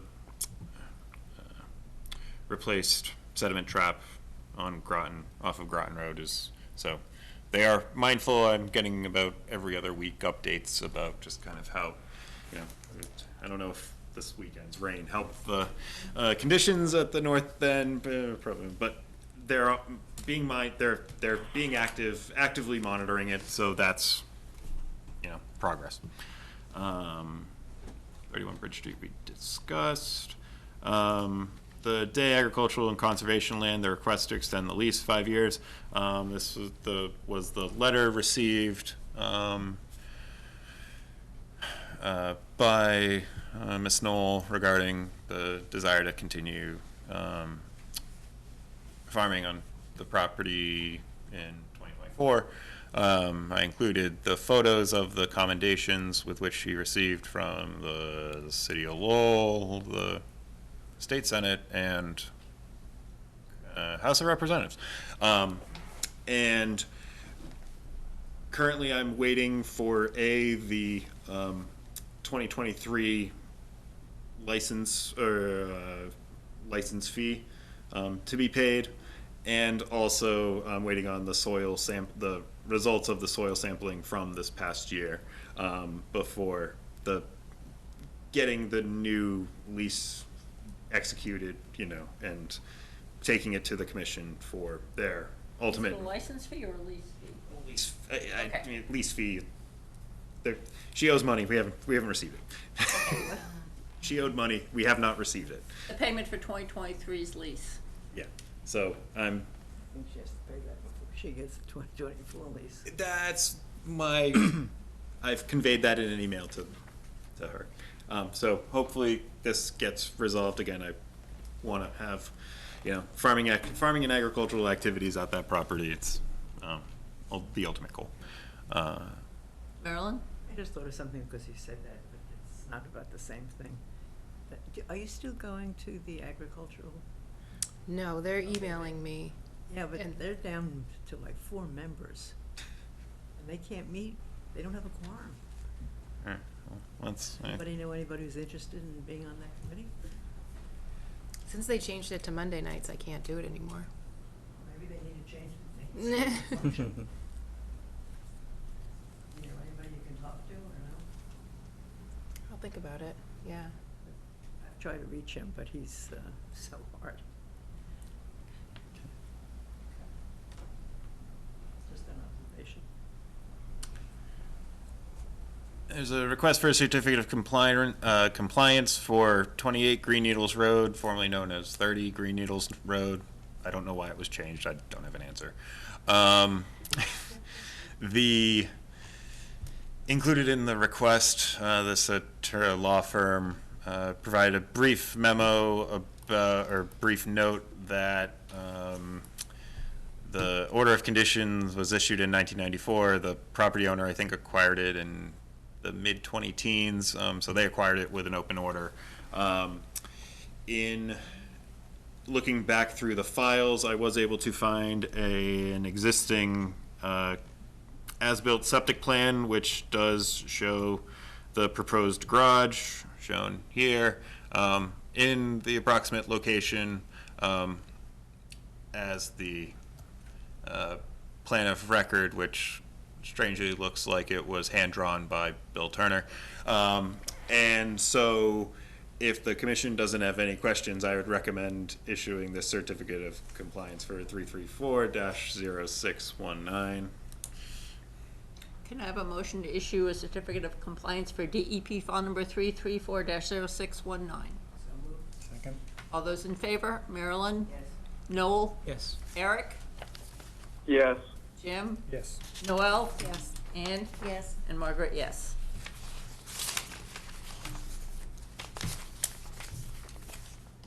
Now we have minutes for November 29th, 2023. Good. I have a motion to approve the minutes for November 29th, 2023 as written. So moved. Second. All those in favor? Marilyn? Yes. Noel? Yes. Eric? Yes. Jim? Yes. Noel? Yes. Ann? Yes. And Margaret, yes. Okay. Is there anything left to talk about? Okay, can I have a motion to adjourn? Second. All those in favor? Marilyn? Yes. Noel? Yes. Eric? Yes. Jim? Yes. Noel? Yes. Ann? Yes. Margaret, yes. Eric, thank you very much for all your efforts to be here with us. It was greatly appreciated. Yes. Good night, Eric, but Thank I'm you blaming very you. much. I appreciate